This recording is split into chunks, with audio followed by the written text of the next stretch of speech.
আমি দুদিন ধরে ঘুমোতে পারছি না ভয়ে, কারণ 2018 সালে আমরাও গেছিলাম কাশ্মীরে।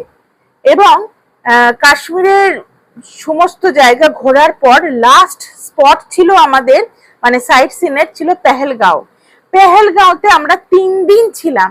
এবং এই ঘটনা যেখানে ঘটেছে, পেহেলগাঁওয়ের যে মিনি সুইজারল্যান্ড বলা হচ্ছে, সেই জায়গায় যে আমরা মানে দুদিন গেছি, ফটো তুলেছি, কারণ এত সুন্দর লেগেছিল জায়গাটা। আমার সেইটা ভেবে আরো ভয় লাগছে যে সেই দিনের ঘটনা তো আজ আমাদের সাথেও ঘটতে পারতো।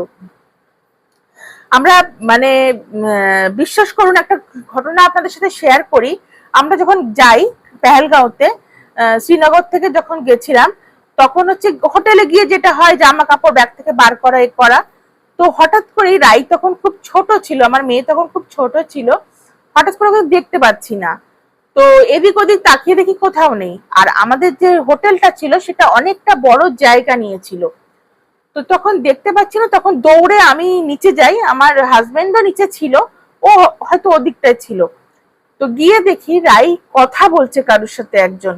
তো আমি গিয়ে দেখি যে একজন সেনা বাহিনী, মানে সেনা নায়ক আর কি, আর্মি অফিসার, অফিসার কিনা জানি না, আর্মি আর কি, ওর সাথে কথা বলছে। জিজ্ঞেস করছিল কোথা থেকে এসেছো কি। তা আমি তো গিয়ে আগে ওকে সরিয়ে নিই, কারণ আমাদের এমনি কাশ্মীর নিয়ে একটা সবসময় ভয় থাকে। তো তখন উনি বলেন যে না না, ভয় পাবেন না, তবে একটু খেয়াল রাখবেন, বাচ্চা তো এদিক ওদিক চলে যেতে পারে।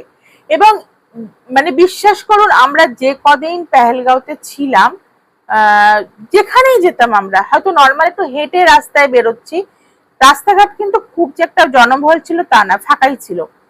পেছন পেছন দেখছি আমাদের সেনাবাহিনী আমাদের পেছনে সব সময় থাকছে, মানে যতক্ষণ না আমরা হোটেলে ঢুকছি ততক্ষণ আমাদের সাথে সাথেই সেনারা ছিল, মানে পাহারা দিচ্ছিল।